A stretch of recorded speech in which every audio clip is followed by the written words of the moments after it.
junto a la doctora Angélica Porras, fundadora de Acción Jurídica Popular y a quien le damos la cordial bienvenida. ¿Cómo estás, Angélica? Qué gusto tenerte en La Otra Verdad, transmitida a través de En Retrospectiva. Muy buenos días, hola Frank, un saludo muy cordial para tu audiencia, un gusto estar aquí. Muchísimas gracias, doctora, por siempre estar predispuesta para darnos sus análisis.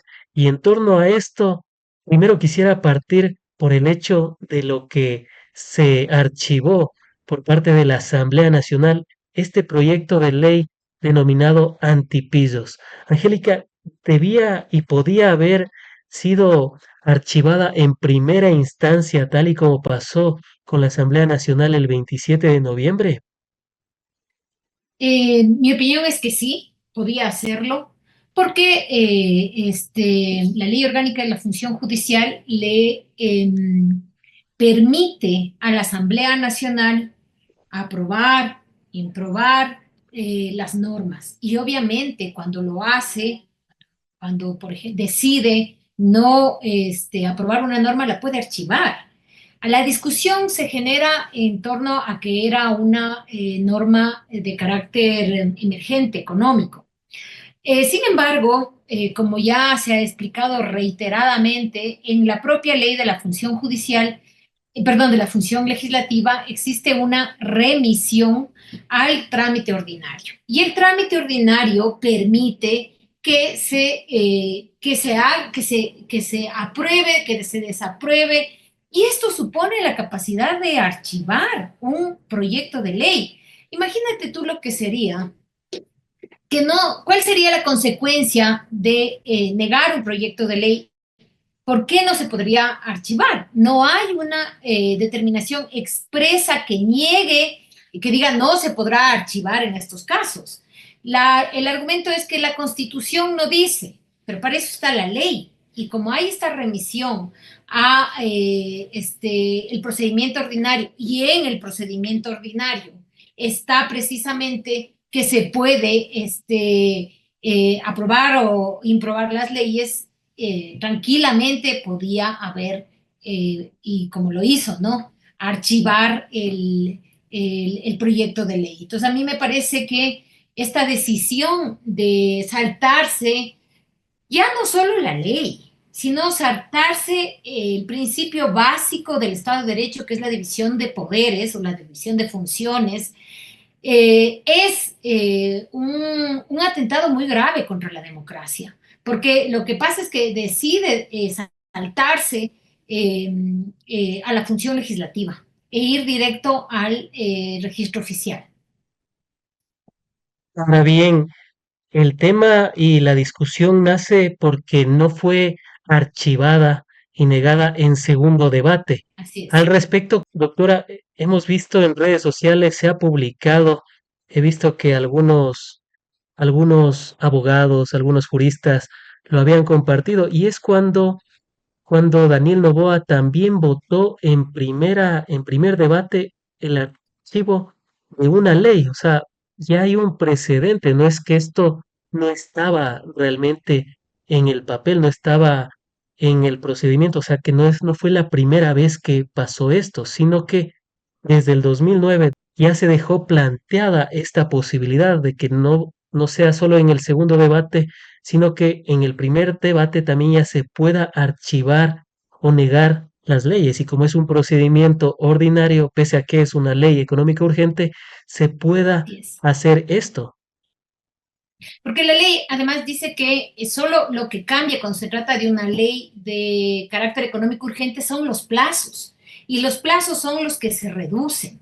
Lo demás, todo el procedimiento se hace como cualquier otra ley. Entonces, cierto es que la Asamblea Nacional no ha utilizado con suficiente, digamos, frecuencia este tema de archivar en primer debate, pero no hay ninguna negativa, ninguna exclusión de la de la ley de la función legislativa. Entonces, puede hacerlo y como tú dices anteriormente, ya lo ha hecho el propio presidente de la República. Entonces, no se entiende por qué ahora pretende que el legislativo no puede hacerlo. Entonces, ya está, eso se ha votado con anterioridad, entonces no hay razón para no hacerlo en este caso.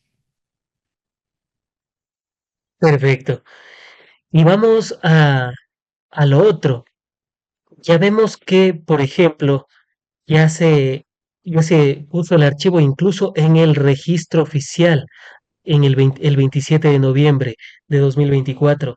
Y posterior a eso, ¿cómo es posible que el registro oficial promulgue y apruebe la ley de Daniel Noboa? ¿Cómo se pudo haber hecho esto? Es algo concebible? O sea, en el registro oficial se puede hacer eso, publicar tanto el archivo como, como la ley en sí misma. O sea, es que hasta parece un Es trabalenguas, que, pero eso es lo que pasa en el claro, Nuevo Ecuador. porque además la Asamblea le dice al registro oficial, le alerta sobre esta situación y luego el registro oficial publica la ley, supuestamente que entra en vigencia por el Ministerio de la Ley, y ahí hay un problema. El problema es que el registro oficial es un órgano adscrito a la Corte Constitucional. Si bien es cierto, es un órgano autónomo, el ser autónomo no significa que no tenga la capacidad de evitar una violación flagrante de la Constitución y una violación flagrante de la ley. Si está claro y si ya me avisa la Asamblea de que ha archivado este proyecto de ley, ¿cómo es posible que a los pocos días el registro oficial acepte registrar, hacerte publicar ese documento, ese proyecto de ley convertido en ley que supuestamente estaba archivado?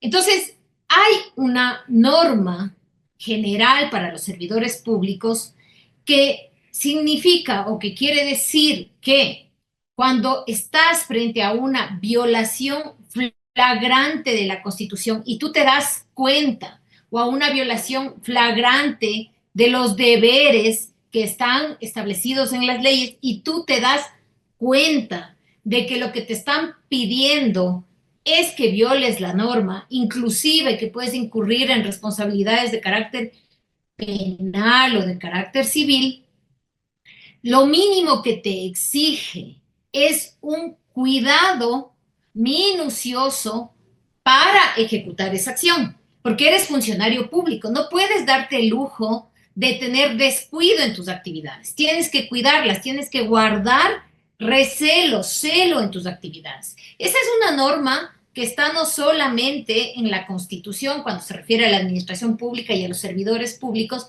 sino también en todas las leyes orgánicas que rigen las diferentes instituciones y las diferentes funciones en el país. Ahora, ¿qué podía haber hecho el registro oficial? Porque en este momento se dice, no, es que el registro oficial prácticamente no podía hacer nada. Mira, si ya tenía la alerta el registro oficial, podría haber solicitado lo que se llama un conflicto negativo de competencias. ¿Qué es el conflicto negativo de competencias? El conflicto negativo de competencias es un trámite que está encargado a la Corte Constitucional y que se produce cuando alguien, cualquier órgano del Estado, está excediendo sus competencias.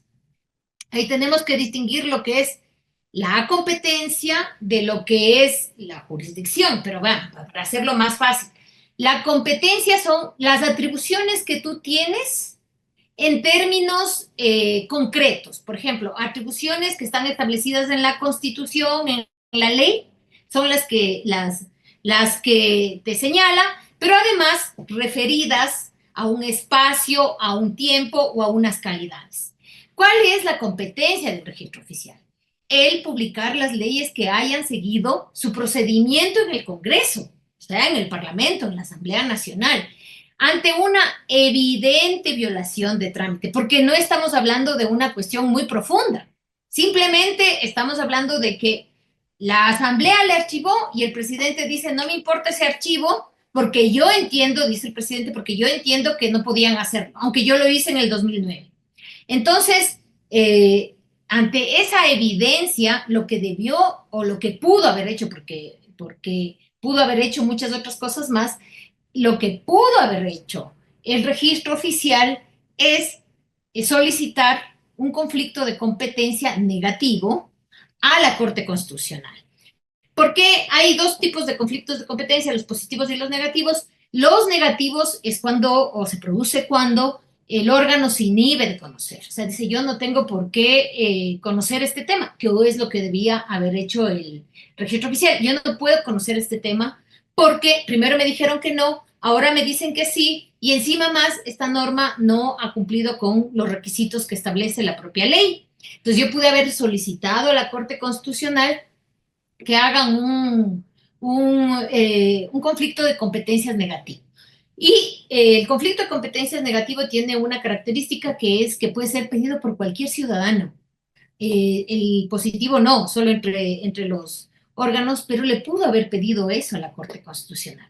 La Corte tenía la obligación de llamar a los dos, en este caso, llamar al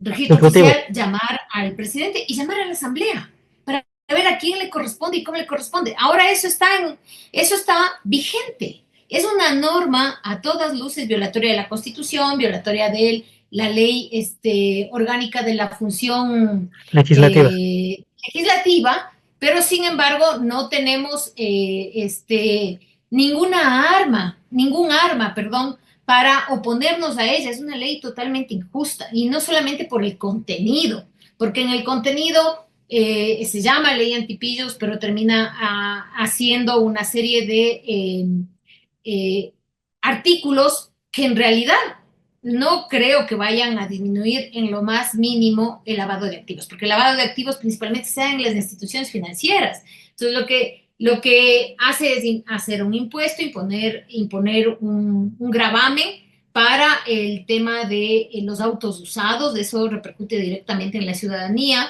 El tema del fortalecimiento de la UAFE, que le va a dar más atribuciones a la UAFE. Entonces, Antes de diríamos irnos, que antes de irnos al análisis de la ley, doctora, en este caso de el registro oficial, ¿a quién responde?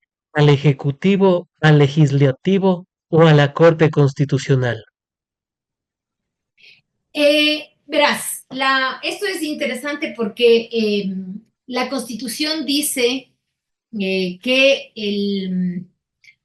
bueno, la ley dice que el registro oficial será adscrito, la palabra que utiliza es adscrito al, a la Corte Constitucional, pero también le declara un órgano autónomo y dice que será adscrito o dependerá de la Corte Constitucional desde el punto de vista administrativo y desde el punto de vista financiero. Pero además hay una referencia más. Se dice hasta que se haga la normativa respectiva para establecer la calidad de autónomo del registro oficial. Entonces, en estricto sentido, Perfecto. no le rinde cuentas a la Corte Constitucional, simplemente está adscrito. Y, Pero te- no y le podía, rinde cuentas, y podía haberle preguntado a la Corte qué mismo pero por hago. supuesto, por supuesto. O sea, inclusive eso es discutible, lo que te estoy diciendo de que no le rinde cuentas, es discutible. Porque el rato que eso discutíamos ayer aquí, el rato que yo digo que algo es adscrito, es parte de, y digo además que el registro oficial depende administrativa y financieramente de la Corte. Si depende administrativamente, quiere decir que hay un sometimiento a las autoridades. Así se entiende, digamos, haciendo un análisis de lo que dice la norma. Entonces, podría caber perfectamente la interpretación de que al haber sometimiento administrativo, tenía que rendirle cuentas a la Corte Constitucional. Entonces, Perfecto. también Entonces, entonces no hablamos de que el registro oficial responde al Ejecutivo o al Legislativo, prácticamente, sino a la no, Corte Constitucional. no. Ya, Sí, podríamos interpretarlo así. y en esta actitud que ha tomado Daniel Noboa de a la brava publicar la ley a través del Ministerio de la Ley, ¿cómo se podría llegar a comprender? Primero, lo del registro oficial. O sea, el registro oficial aquí se puede decir que falló en en sus atribuciones y en sus competencias Sí, prácticamente. sí, falló y yo creo que no puede quedar en la impunidad un desliz de esa naturaleza. Y bueno, yo creo que lo que Y para irnos con la actitud de Noboa de publicar esta ley a la brava, saltándose los procedimientos, ¿cómo se lo podría interpretar? Se podría decir que esto ya es una forma como de autocracia, de autoritarismo, de una democracia frágil, de un Estado de Derecho sin Estado de Derecho, o ya por último, de una dictadura, ¿o cómo se podría interpretar esto? eh, mira, yo sí considero que se puede considerar que estamos en una dictadura, porque la característica básica del Estado de Derecho y de la democracia es la división de poderes. Y esta división de poderes tiene un elemento que se llama los pesos y contrapesos.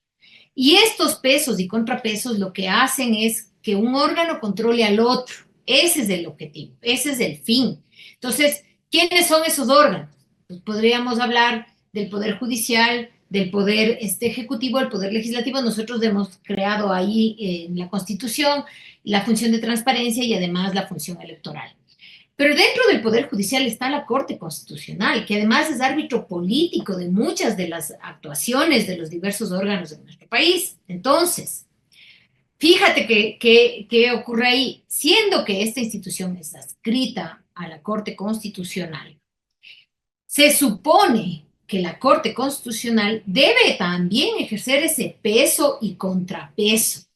Cuando ese peso y contrapeso desaparece y uno de los poderes puede tomarse competencias de otro o atropellar esas competencias de otro, estamos hablando de que no hay equilibrio de poderes.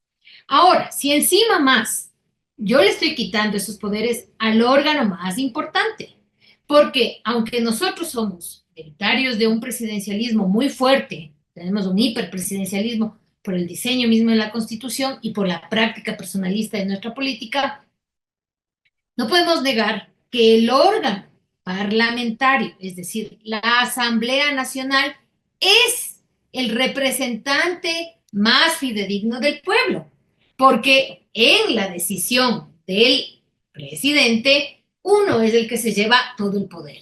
En la Asamblea están repartidos, entonces hay más cercanía de representación del pueblo en la Asamblea. Entonces está atropellando no a cualquier poder. Nosotros hemos estado acostumbrados a ver atropello al Poder Judicial, incluso las destituciones de los presidentes, pero no estamos atropellando a cualquier poder, aunque ninguno de esos debe ser atropellado, sino al más importante, al que representa a la ciudadanía.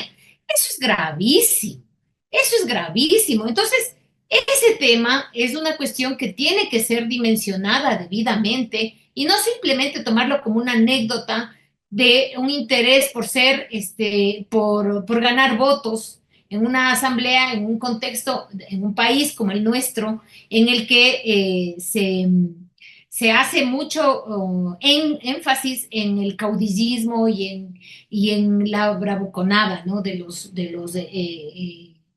los señores que están de candidatos. Entonces, Es a lo mí sí que me parece debería gravísimo. Es lo que debería hacer la Corte Constitucional frente a esta disyuntiva. Están tanto el archivo ya publicado en el registro oficial como la ley publicada en el registro oficial. Insisto en ello, parece un trabalenguas, pero esto es propio del Nuevo Ecuador. ¿Qué es lo que debería hacer la Corte Constitucional frente a esto? Verás, ahí hay una cuestión importante. La Corte Constitucional tiene funciones bien específicas, establecidas en la Constitución y en la ley de garantías jurisdiccionales de control constitucional. Entonces, verás, ahí hay un problema, porque hay muchas de esas acciones no son de oficio y tampoco automático. Muy pocas cosas puede hacerlas la Corte Constitucional automáticamente o de oficio. La mayoría de cuestiones de la Corte Constitucional las hace mediante una petición, lo que se llama una acción. Entonces, por ejemplo, la acción de inconstitucionalidad. Sin embargo, por eso te decía, a mí me parece que aquí hay un déficit en la actuación del registro oficial porque ellos son los que debieron haber planteado, propuesto el conflicto de competencias. Sé que la Asamblea Nacional va a presentar el tema de la inconstitucionalidad, pero en ese caso nosotros sabemos muy bien que la Corte Constitucional va a demorar lo que suele demorar en las acciones de inconstitucionalidad. Dos Claro. años, 3 años, 14 años, a 20 años, no importa, porque además en este momento la Corte va a utilizar el argumento de que no quiere meterse en el debate electoral y no va a resolver la inconstitucionalidad. Y primero, siento un precedente muy, muy grave. Y además, como digo, el camino que había era este del conflicto de competencias negativo. Porque por último, con eso yo hubiera podido abrir el debate en la Corte, podría decir, vea, señores, ahora tal vez la otra cuestión que se podría hacer es una acción de interpretación, a pesar que la interpretación es de las normas constitucionales, de la parte orgánica. Entonces habría que ver si cabe también esa posibilidad, pero me parece que no. Y ahora, de paso, ahora sí ya encontré el artículo, porque no encontraba el artículo que me permitía el archivo y es el que corresponde al trámite de aprobación de leyes ordinarias de urgencia en materia económica y es el artículo 60 de la Ley Orgánica de la Función Legislativa. Entonces, que efectivamente le da la posibilidad en los trámites ordinarios. Entonces, y eso obviamente supone que puede hacerse en el caso que se estaba tratando. Entonces, el artículo 60 dice que se podrá resolver el archivo del proyecto de ley para el primer debate en el trámite ordinario. Y la única exclusión del trámite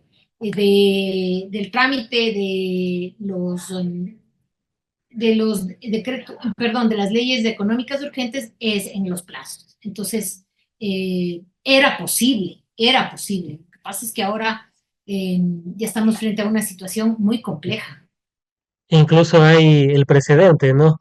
Esa, esa joya parlamentaria la llamó Mauro Andino de, del secretario de la Asamblea Ecuador, Alejandro Muñoz, cuando el propio Daniel Noboa, cuando fue asambleísta, votó a favor de la negativa y archivo en primer debate de un proyecto de ley económica que había sido enviado por el entonces presidente Guillermo Lasso. Pero bueno, vemos que parece que la memoria es un poco frágil para el primer mandatario.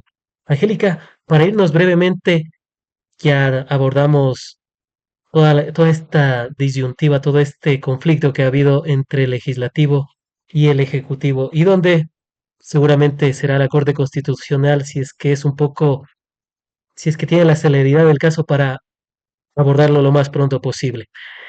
Ahora bien, en torno a la ley en sí misma, se la ha denominado antipisos. ¿Se podría decir que es una ley antipisos o simplemente se suma a esa larga lista de leyes que se ha dado en los últimos años con nombres rimbombantes, como la ley no más apagones que se promulgó a inicios del régimen de Daniel Noboa, pero que al final de cuentas nos tuvo con 14 y 34 horas, como pasó en el Cantón Naranjal, sin luz? Angélica. Uh -huh. Bueno, yo creo que hay una cosa que es importante comprender y es que el cambio de las condiciones sociales, el cambio de las condiciones económicas de un país no depende ni en su mayoría siquiera de la ley. Entonces yo puedo tener leyes buenísimas, que no es este el caso, pero no basta con tener una ley. Entonces es una primera explicación. Una segunda cuestión, esta ley tiene algunos elementos. ¿no? Entonces, la primera es que se supone que el objetivo es localizar y eliminar el lavado de activos. Y se supone además que ha dicho el propio presidente que está identificado dónde son los negocios de lavado de activos.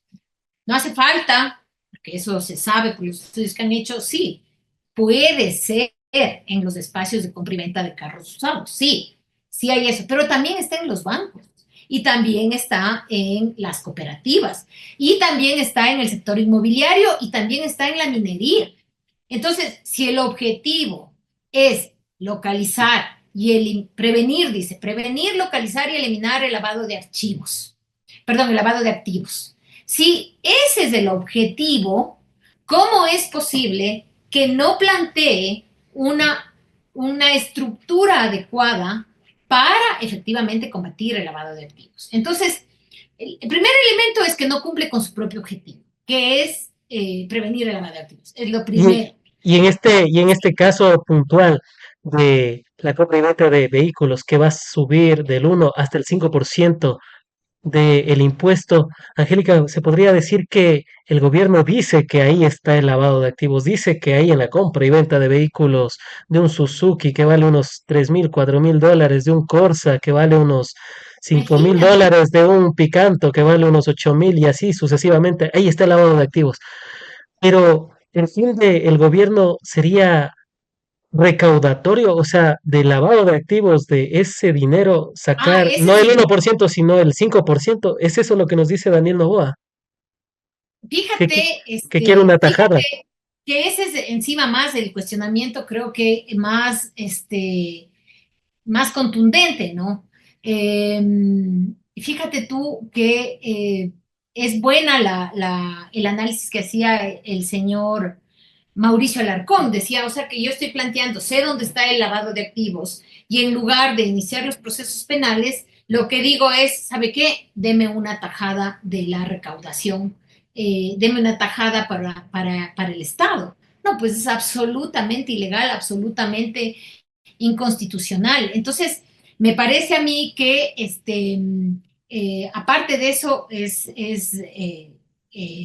gravísimo que no se entienda que esa es una actividad delictiva y que no puede ser enfrentada de esa manera. Entonces, me parece a mí que ahí hay otro problema, ¿no? Luego están, además, disposiciones referentes a la UAFE, digamos. ¿Es necesario fortalecer la UAFE? Por supuesto que es necesario fortalecer la UAFE. Pero antes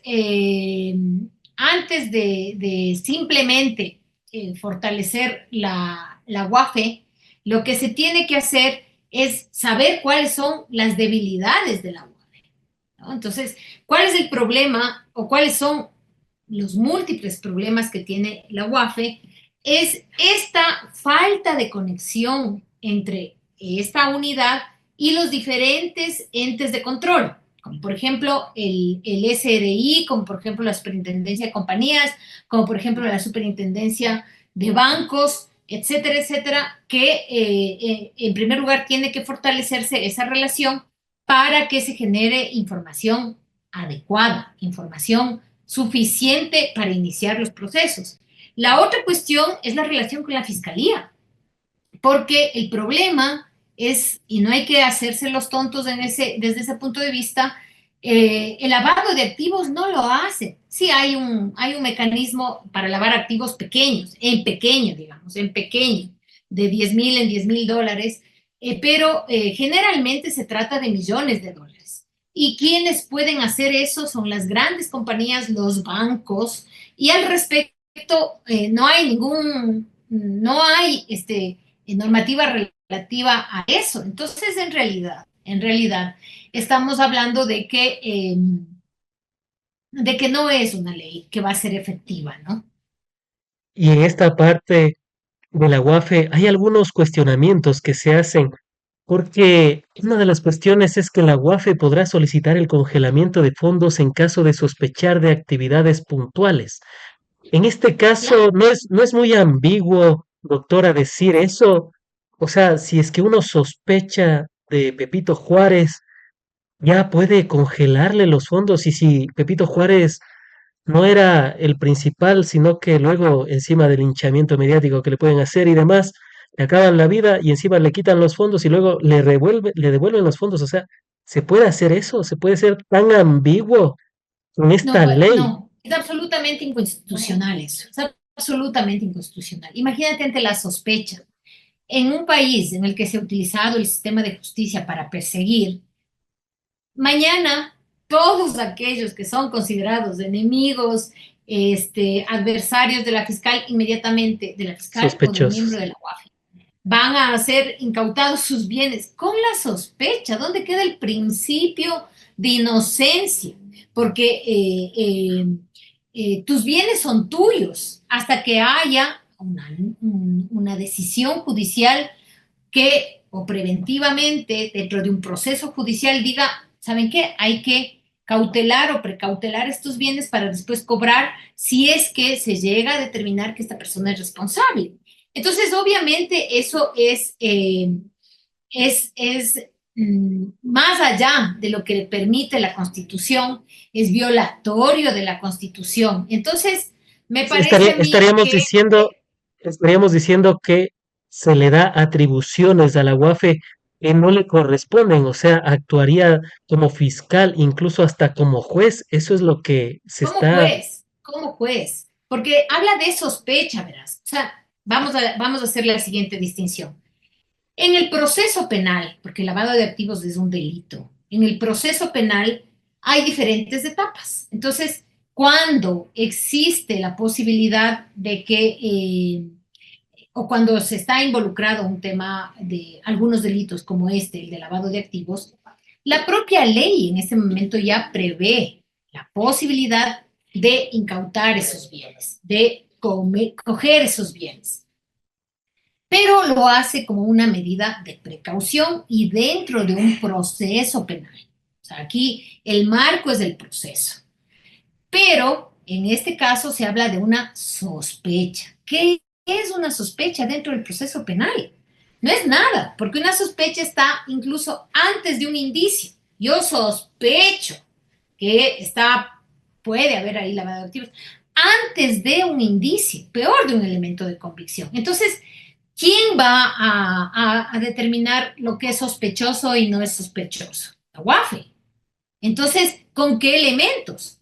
Y es absolutamente una arbitrariedad. Es preocupante porque además, como te digo, en nuestro país se ha utilizado el Poder Judicial para justamente obviar el debido proceso. Entonces, estamos ante una situación compleja. Antes de finalizar con esta parte, ¿cuál sería la otra verdad de esta ley denominada antipillos que supuestamente prevé combatir el lavado de activos por parte de la propuesta y ya publicación en el registro oficial por parte del régimen de Daniel Noboa? Me parece a mí que es una tomadura más de pelo porque no está encaminada a superar, a prevenir el lavado de activos, la primera cuestión. Segundo, que la actitud del presidente de la República tiene un énfasis específico y es la campaña electoral. Es decir, quiere mandar este mensaje de que es un hombre fuerte, de que se puede imponer a la asamblea, es decir, que es autoritario, y eso pega bien en una cultura política del caudillismo, ¿no? Entonces ese es un poco el objetivo, porque no me vas a decir que con esa ley vas a cambiar el lavado de activos, no, para nada, no tiene ni remotamente esa posibilidad. Pero bueno, esa es la otra verdad de esta ley. Han sido las apreciaciones de la doctora Angélica Porras, fundadora de Acción Jurídica Popular, jurista a quien agradecemos por haber estado en el espacio. Vamos con la segunda y última parte y es en torno a la acción de protección que ha solicitado la vicepresidenta todavía en el cargo, pero sin funciones, Verónica Abad, tras un sumario administrativo de 150 días y también la interpretación que ha dado la Corte Constitucional. Primero, vamos con esta acción de protección, doctora. ¿Es viable? ¿Cree que pueda abrirle el camino para que le devuelvan sus funciones a la vicepresidenta, todavía en el cargo, Verónica Abad, pero sin funciones por el sumario administrativo? Claro que es viable, por supuesto que es viable. ¿Por qué? Porque hay un artículo en la Constitución, el 76, que establece con toda claridad que a ti no te pueden imponer sanciones de ningún tipo, ni administrativas, ni penales, ni cualquier otra, que no esté previamente establecido, no solamente la infracción, sino también la sanción. Entonces, en este caso, resulta que le suspenden a la señora vicepresidenta, y además de ahí hay muchos debates, pero bueno, vamos con este específico del sumario administrativo. Le suspenden por 150 días. Y la interpretación que da la ministra de Trabajo dice que como la sanción más grave podría ser la de destitución y estaría prohibida de ejercer actividades o como nuevamente un cargo público por 2 años, considera que eso le va a poner 150 días. No tiene nada que ver, nada que ver. Entonces, la tipificación de la infracción y la tipificación de la sanción por garantía constitucional del debido proceso, me parece que es del 76.3 de la Constitución, tiene que estar establecido y no en cualquier norma, en la ley. Entonces, eso no existe. ¿Qué significa eso? Que se ha violado una garantía constitucional básica, la del debido proceso. Que se ha violado una garantía constitucional básica, que es que no existe pena si no hay ley. De hecho, esto es lo primerito que nos enseñan a los abogados, es nulla pena sine lege, que es en latín. Si no hay ley, no hay pena. Así de simple. Entonces, hay una violación constitucional. Por eso es Pero que yo le me... vimos Por eso es que le vimos a ese pobre hombre, le digo pobre hombre porque le preguntó la jueza bajo qué normativa le habían sancionado a Verónica Abad por 150 días y no sabía qué hacer, estaba ahí, es En que silencio. en silencio y le volvió a preguntar 2 veces más, me parece que fue, y ese pobre hombre a la final no dijo nada. O sea, Así ese es el es. problema. Ese es el problema. Entonces, y esa es una violación constitucional. Esa es una violación de un derecho constitucional, de una garantía del debido proceso. Entonces, cabe la acción de protección. Pero además hay otro elemento más que se le ha dado poca difusión o poca discusión y tiene que ver con el hecho de someter a un sumario administrativo a una autoridad elegida democráticamente. ¿Cuál sería la Entonces, diferencia entre un funcionario público de carrera u ocasional frente a un funcionario público, pero que es electo por votación popular? ¿Por qué al uno sí le aplica el sumario administrativo y por claro, qué al otro y no? al otro no. Mira, voy a utilizar un principio en el derecho que dice las cosas se deshacen como se hace. Si yo quiero mandar a la casa al presidente de la República, le hago una revocatoria, porque la revocatoria es con votos. Y como él llegó con votos tiene que irse. ¿Ah? Entonces, si yo voto por la presidenta, por la vicepresidenta, bueno, los que votaron por esa opción, ¿no? Si voto por la vicepresidenta y ella llega a ocupar un cargo, ¿cuál es la manera para que se vaya? La revocatoria del mandato, el juicio político y cualquiera de los otros mecanismos que establece la Constitución. Pero ¿qué pasa? Lo que yo estoy haciendo es sometiendo el cargo de quien fue decidido en las urnas a la decisión de un burócrata que depende del Ejecutivo, que tiene jefe. Entonces, eso significa que mañana, si yo quiero, voy a decir al presidente de la República, pues, vea, usted se ha atrasado 3 días en llegar a donde tenía que llegar. porque además eso mismo, el hecho de haberle dado esas atribuciones fuera del país, de haberle exigido que vaya primero a una zona de guerra y que luego se traslade a la otra, todo eso sin aclarar además en qué condición, como parte, porque quien le está dando esas disposiciones es la propia Cancillería. Entonces, ¿qué sucede ahí? Yo le estoy sometiendo a un sumario administrativo, a un acto que tiene que ver con un proceso disciplinario en las funciones que tienen una carrera administrativa. Cierto es que no solo aplica para los funcionarios que tienen nombramiento definitivo, sino para todos los del servicio público. Pero si la vicepresidenta fue elegida en las urnas, la forma como se tiene que ir a la casa es por las urnas o por el mecanismo alterno que es el juicio político en la Asamblea Nacional. Entonces, ese elemento es muy grave como precedente porque significaría que mañana pasado al presidente se le puede hacer lo mismo. Un órgano Y administrativo nos, y decidiendo nos, sobre lo que decidió la gente. Imposible. y no solo al presidente, sino a los asambleístas, a los alcaldes, a los concejales, a todos los A que un son de juez, elección a popular, a un un juez. juez. O sea, Y brevemente, imposible. y brevemente, ¿cuál sería el problema más grave si es que ya se hace jurisprudencia de esto, si ya queda un precedente? O sea, se abre el camino para que precisamente mañana a un alcalde, mañana a un juez, mañana a alguien del CPCCS u otro que sea de similares proporciones pueda ser sancionado de esta manera. Y además, fíjate, por ejemplo, los funcionarios, los consejeros del CPCCS, eh, tranquilamente les pueden decir iniciar el sumario administrativo. Y por eso fueron elegidos. Imagínate.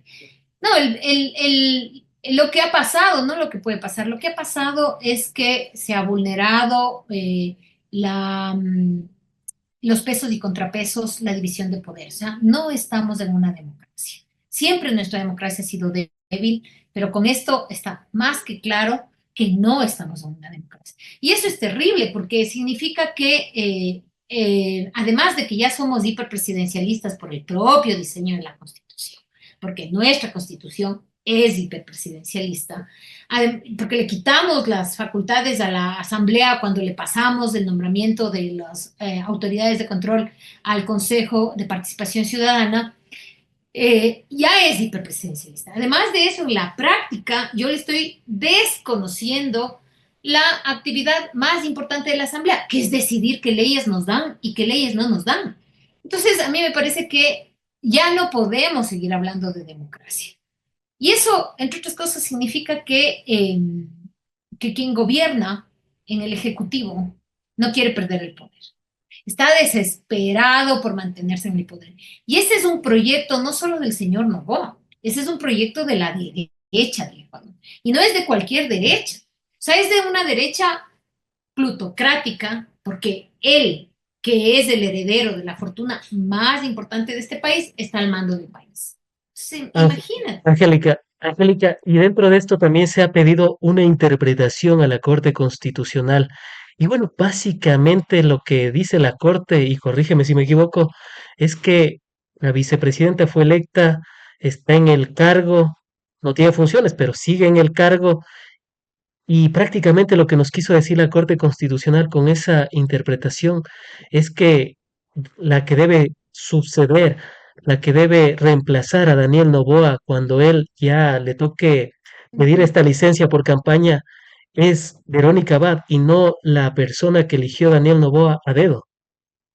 Y fíjate que esa cuestión es importante porque la Corte pudo haber sido más clara. O sea, definitivamente pudo haber sido más clara. Pero lo que hace la Corte es decir que las causales para la destitución, las causales eh, para suceder o para sustituir, subrogar sería la palabra, al presidente de la República están claras en la Constitución y que además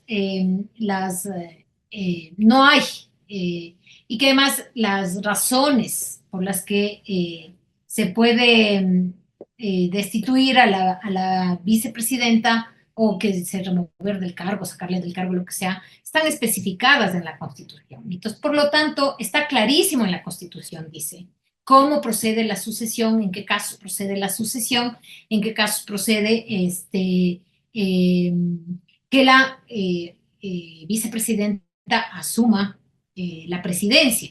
Y que eso es lo que dice la Corte. O sea, no es que claramente dice, a ver, aquí vamos a resolverlo de esta manera o de esta otra. No. Lo que dice es más o menos, todo está clarísimo en la Constitución. ¿Qué me vienen a preguntar más o menos? ¿No? Entonces, no es muy clara, pero se puede deducir de lo que dice la sentencia de la Corte Constitucional que no se necesitaba, no se necesitaba una Interpretación. interpretación, porque ya está todo claro en la ley y se puede Pero deducir que está todo claro en la Constitución. No había forma de que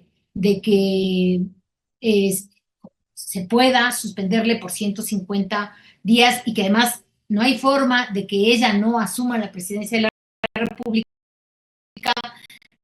cuando le toque hacerlo por ausencia del presidente de la República. Las decisiones son claras y no requieren un dictamen adicional. Eso es lo que dice la Corte Constitucional. Por eso digo, pudo haber sido más clara. Y claro, no lo hace porque es del estilo de la Corte, pero debió haberse pronunciado de manera más específica y decir, a ver, señores, aquí puede haber un posible quebrantamiento del orden constitucional, un posible quebrantamiento de la democracia, por lo tanto, lo que han hecho con la presidenta de la vicepresidenta de la República es inconstitucional. La Corte puede hacerlo. Una vez que se activa la competencia de la Corte puede hacerlo porque es el órgano más importante de interpretación constitucional del país. de acuerdo. Antes de finalizar, y como también ya es un clásico, ¿cuál sería la otra verdad en torno a este sumario administrativo en contra de la vicepresidenta todavía en el cargo, pero sin funciones, Verónica Abad? Totalmente inconstitucional. O sea, es un arranche de su cargo por parte del presidente de la República. Y obviamente eso inaugura una fase de autoritarismo en nuestro país. Han sido las apreciaciones de la doctora Angélica Porras, una de las fundadoras de Acción Jurídica Popular, a quien como siempre agradecemos por haber estado en el espacio, seguros de contar con tu participación en futuros análisis, diálogos y debates de la coyuntura nacional. Gracias, Frank. Un abrazo también. Chao.